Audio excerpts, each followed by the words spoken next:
प्रायोजक हैं 1008 श्री आदिनाथ दिगंबर जैन मंदिर, आर.के. कॉलोनी, भीलवाड़ा, राजस्थान। नीतिकार हमसे कहते हैं कि हमें 2 प्रकार के व्यायाम प्रतिदिन अपने जीवन में करना चाहिए। आप सोच रहे होंगे कि प्राणायाम, नहीं, 2 प्रकार के व्यायाम। एक व्यायाम जो शारीरिक हो और दूसरा व्यायाम जो बौद्धिक हो। एक व्यायाम करना चाहिए हमें शरीर का, जिससे हमारा शरीर स्वस्थ रहे, निरोगी रहे, और एक व्यायाम करना चाहिए हमारे बुद्धि का। उस बुद्धि के व्यायाम से जो आने वाला आपका समय है वो स्वस्थ रहेगा। अगर आपने बुद्धि का व्यायाम नहीं किया तो सच मान के चलना, समस्याओं का जीवन में बना रहना शांतर की जगह निरंतर हो जाएगा। कुछ समस्याएं जीवन की ऐसी होती हैं जो आती हैं चली जाती हैं, और कुछ समस्याएं ऐसी होती हैं जो आती हैं और फिर से जाती हैं और फिर से आती हैं। उनका अपने साथ आना जाना बना रहता है। उन समस्याओं को जीवन से विदा करने के लिए बुद्धि का व्यायाम भी जरूरी है। शरीर वाला व्यायाम बहुत सारे लोग करना जानते हैं, लेकिन बुद्धि का व्यायाम करना बहुत कम लोग जानते हैं। बुद्धि का व्यायाम चालू करें, और वो किसी डंबल से, जिम से, प्राणायाम से, योग क्लास से नहीं होगा। वो आपको परिस्थितियों से लड़ना पड़ेगा, तब वो बुद्धि का व्यायाम होगा। आज की नीति इसी विषय पर है कि हमें अपना विकास करना है तो हमें दोनों तरीके से विकास करना चाहिए। एक व्यक्ति बुद्धि से मजबूत है लेकिन शरीर से कमजोर है, छोटी छोटी सी परिस्थितियों में उसको रोग हो जाते हैं, तो भी वो आगे नहीं बढ़ पाएगा, क्योंकि रोगों के बारे में ही सोचता रहेगा। एक व्यक्ति ऐसा है कि वो शरीर से तो स्वस्थ है लेकिन उसकी बुद्धि नहीं चलती। तब बुद्धि नहीं चलती तो बेचारा कर क्या पाएगा। आज की परिस्थिति ये हो गई है कि बच्चों के पास दिमाग है लेकिन वो दिमाग यूज नहीं कर पा रहे, जस्ट बिकॉज ऑफ फोन।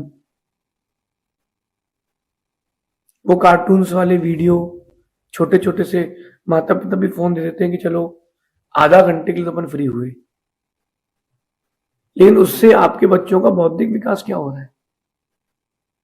पहले का समय था जब बच्चों के लिए चाइनीज चेकर ये गेम दिए जाते थे, एटलीस्ट कैरम बोर्ड खेलते थे तो मेंटल और फिजिकल एक्टिविटी तो होती थी। अब वो सारी एक्टिविटीज खत्म हो गई।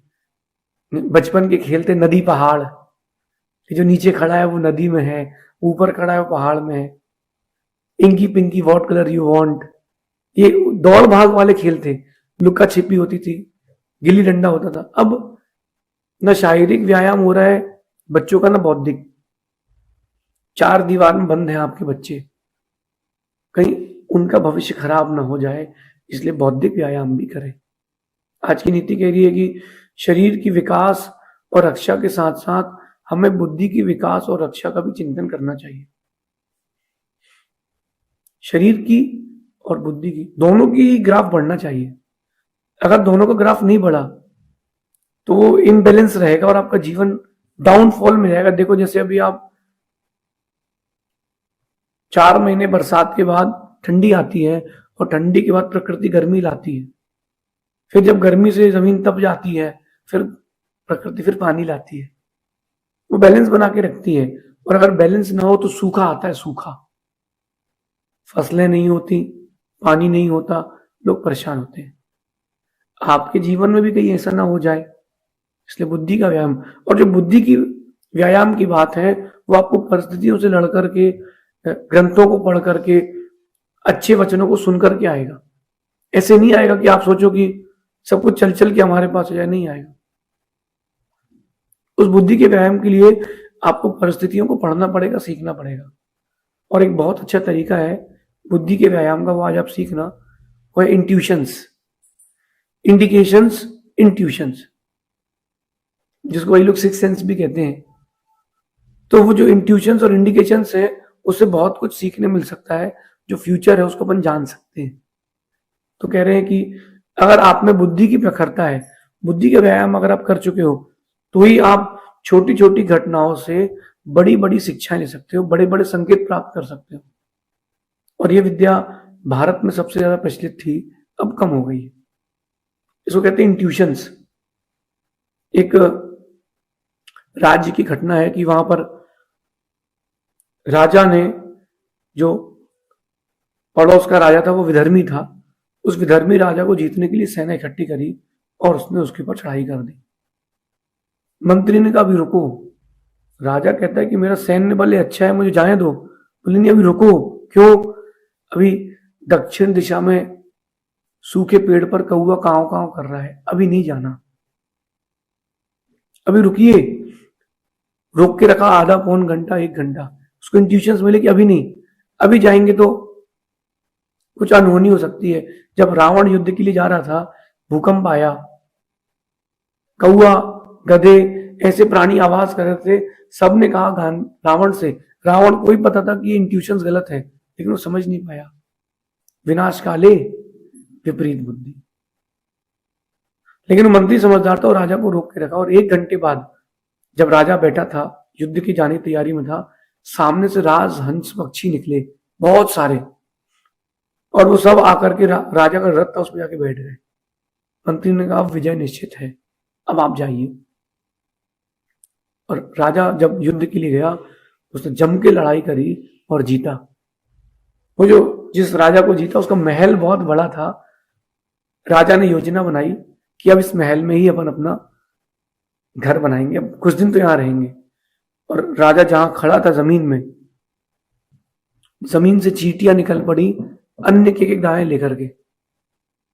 मंत्री ने कहा रुकिए, अभी कहीं नहीं जाना है, अभी कुछ गड़बड़ है, कहीं ना कहीं तहखाने में गुप्तचर छुपे हुए हैं, वो आपको मार देंगे। मंत्री के पास इंट्यूशन आया। मंत्री ने वेट किया और पूरे महल में उनको खुजवाया। बहुत सारे सिपाही अंदर छुपे हुए थे, राजा अंदर जाता और रात को मार देते। अगर मंत्री के पास इंट्यूशंस नहीं समझ में आते मंत्री को, तो राजा बच नहीं पाता। हमारी लाइफ में बहुत सारे इंट्यूशंस आते हैं। एक अंदर का इंट्यूशन आता है, एक बाहर का आता है। आप जब भी गाड़ी चलाते हो, कार, भिड़ने के पहले एक बार आप भिड़ते भिड़ते बचते हैं। एक बार देख, आप बाइक चलाना, गिरने, दौड़ना, आप जब दौड़ोगे या बाइक चलाओगे, कार चलाओगे, इन सारी चीजों के पहले एक बार आप गिरने के पहले, भिड़ने के पहले एक बार बचते हो। उस समय आपको वेट करना चाहिए, थोड़ा सा उस समय निकालना चाहिए। और वो सोच दिया आपने कुछ नहीं हुआ, कुछ नहीं हुआ, और आगे जाकर के वो एक्सीडेंट हो जाता है। इंट्यूशंस हैं बाहर के, एक इंट्यूशन होता है अंदर का, वो जो आत्मा से आता है कि नहीं यार ये काम सही है, नहीं नहीं ये काम गलत है, नहीं नहीं यार ये काम अपन कर सकते हैं, नहीं नहीं ये नहीं हो पाएगा। तो ये इंट्यूशंस आते हैं अंदर से भी बाहर से भी। उन दोनों इंट्यूशंस को समझें। जैसे बिल्ली रास्ता काट जाए, जब बिल्ली रास्ता काट जाए तो दिशा देखी जाती है कि लेफ्ट से गई है कि राइट से। हर बार बिल्ली का काटना रास्ता बुरा नहीं होता। आपकी आंख फड़क रही है, अगर पुरुषों की सीधी वाली आंख फड़के राइट आई, मतलब सही इंट्यूशंस है, और पुरुषों की लेफ्ट फड़के मतलब वो रॉन्ग इंट्यूशंस है। इसमें भी लेडीज में उल्टा रहेगा, लेडीज का लेफ्ट इंट्यूशन फड़कने में अच्छा रहेगा और जेंट्स का राइट, और लेडीज का राइट बुरा, जेंट्स का लेफ्ट बुरा। ये इंट्यूशंस मिल रहे हैं। लेकिन इसके अलावा और भी इंट्यूशंस होते हैं कि ऊपर की आंख फड़केगी कि नीचे की आंख फड़क रही है। जैसे कई लोगों के हाथ फड़कते हैं, जैसे राइट हैंड किसी का फड़के ऐसा ऐसा बार बार, तो इसका मतलब यह है कि उसका कोई शत्रु नहीं बचेगा, वो राज्य करेगा। लेकिन किसी के अगर हाथ में खुजली हो रही हो, हाथ के पगतलियों में, हाथ में या पैरों में, तो इसका मतलब यह है कि कुछ ना कुछ उसको लाभ होने वाला है। घर के द्वारे पर अगर गाय गोबर कर जाए, गाय बैल नहीं, उस दिन आपको धन लाभ होगा। आपको सपने में अगर पुरुष का मल दिख जाए, उस दिन आपको धन का लाभ होगा, कुछ ना कोई अच्छी डीलिंग हो सकती है। अगर आपको सपने में अपने किसी खास की मृत्यु दिख जाए, कोई अपना खास हो जो जिसकी आपको अर्थी दिख जाए, बहुत अच्छा है, उसकी अकाल मरण टल गया है, संकेत है उसका। लेकिन अगर आपको अपनी मृत्यु दिख जाए तो आप शांति कर्म करें, शांति विधान आदि करें। ये इंट्यूशंस हैं, बाहर के भी अंदर के भी। अगर आप सिक्स सेंस वाला इंटरनल इंट्यूशन चाहते हो तो आपको ध्यान करना चाहिए। दोनों हाथों को यूं बैठ करके अरहम नमा ह्रीम जो जो बीजाक्षर से गुरु से अपने बीजाक्षर लेकर के उनका ध्यान करना चाहिए। 6 महीने तक लगातार जो ध्यान करता है उसको इंट्यूशंस आते हैं। अथवा गणधर वलय स्तोत्र है, उसको जो प्रतिदिन पाठ करता है उसको इंट्यूशंस आ जाते हैं। कई लोगों को इतने इंट्यूशंस तक आते हैं कि वो पहले कह देते हैं कि मैं परसों चले जाऊंगा। घर के लोग कहते हैं क्या मजाक कर रहे हो आप, अभी तो सोच, नहीं नहीं नहीं नहीं, मैं परसों दोपहर को दुबई चले जाऊंगा। 2 बजे बढ़िया वो बैठा था, चला गया। ये उसकी इंट्यूशंस थे। तो जो जितने अच्छे अच्छे परिणाम रखता है, विशुद्धि रखता है, उसके इंट्यूशन उतने अच्छे आते हैं। आप अगर इंट्यूशन चाहते हो तो अपने आप की भी स्टडी करो, सर्कमस्टेंसेस की भी स्टडी करो। कई लोगों के साथ होता है कि कोई ना कोई साल का उनका महीना खराब होता है, तो अपनी स्टडी करना चाहिए 10 साल की, लास्ट ईयर की, कि आज मैंने ये किया था, आज ये हुआ था। जो डेली डायरीज लिखते हैं वो क्यों लिखते हैं कि अपना ये दिन खराब था, इसके आसपास के दिन देखो। जैन धर्म में एक बहुत बड़ा इंट्यूशन दिया है, अष्टमी चतुर्दशी जब भी आती है, इसका एक दिन पहले का और एक दिन बाद का वो बड़ा भारी रहता है।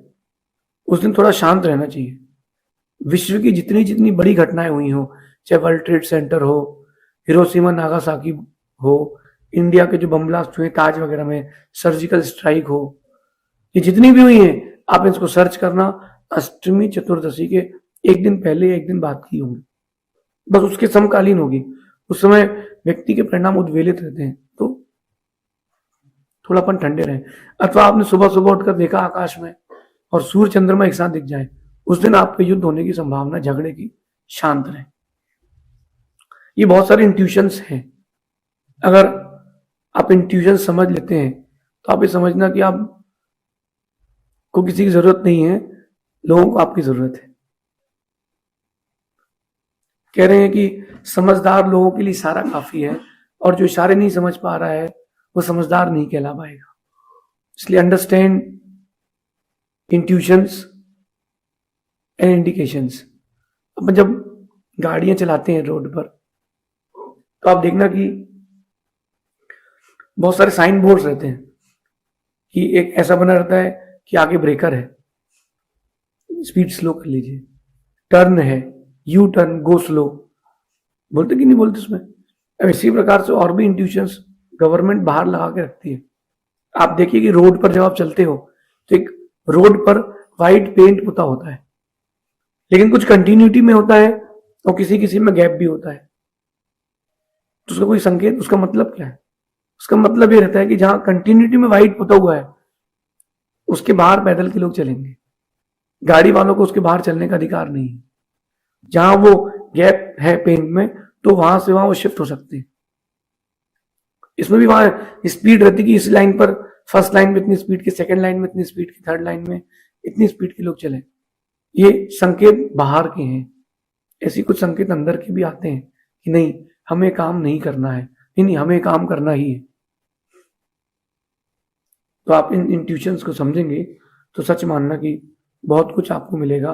To learn, build and know about your bright future, understand indications and intuitions. कभी कभी आपको सुबह उठते लगता है कि यार आज मन नहीं लग रहा। महीने के 2-3 दिन ऐसे हर किसी के साथ आते हैं, उस दिन लगता है कि अरे यार आज कुछ करने की इच्छा नहीं हो रही, आज बड़ा उदास मन है। ना किसी ने पैसा लिया है, ना कोई टेंशन है, लेकिन ये सर्कल होता है, ये सर्कल होता है। महीने के 2-3 दिन ऐसे आते हैं, वो सर्कल घूम के ऐसा आता है और आपके मन में आता है कि आज कुछ नहीं करना। कोई आपसे बात करे, बोले यार मन अच्छा नहीं है। क्यों अच्छा नहीं है? पता ही नहीं क्यों नहीं अच्छा है। इंट्यूशंस आते हैं, इन इंट्यूशंस को समझें, और जिस दिन मन खराब हो उस दिन कोई बड़ा काम ना करें। जब मन खुश हो आप कुछ भी कर सकते हैं। जैन ज्योतिष हो चाहे हिंदू ज्योतिष हो, वो एक बात कहता है कि जब आपका मन बहुत अच्छा हो तब मुहूर्त मत देखना, महीना देख लेना, आपके सारे काम हो जाएंगे। ये जो पौष का महीना है इसमें कोई प्रतिष्ठा नहीं होती, लेकिन राम मंदिर का प्रतिष्ठापन है, क्योंकि भाव अच्छे हैं सबके, सबकी भावना अच्छी है तो बिना मुहूर्त के भी मुहूर्त बन जाता है। कुछ लोग कहेंगे कि बिना मुहूर्त में कैसे प्रतिष्ठा हो रही है, उनको कहना कि भाई आज का मुहूर्त मत देखो, जब भाव मंगल हो तो आप वो काम कर बैठोगे तो आपका काम सफल होगा। ये इंट्यूशंस आते हैं, और भी बहुत सारे इंट्यूशंस जुड़ाव हो। फिर अपनी लाइफ में देखिए कि उठान हुआ है कि गिरावट हुई है। अगर गिरावट हुई है, समझना कहीं ना कहीं वो व्यक्ति अपने लिए हानिकारक है। कुछ लोगों से जीवन में जुड़ना चाहिए और कुछ लोगों से जीवन में नहीं जुड़ना चाहिए। मेरा तो ये मानना है कि कुछ लोगों का जिंदगी में होना बेहद जरूरी है, कुछ लोगों का जिंदगी में होना बेहद जरूरी है, और कुछ लोगों का जिंदगी में नहीं होना बेहद जरूरी है। वो लोग जुड़ते ऐसे हैं आपसे, और वो जुड़ते हैं और आपके जीवन में गिरावट आना चालू हो जाती है। तो इन बहुत सारे इंट्यूशंस को समझना चाहिए और आसपास का एटमॉस्फेयर समझना चाहिए।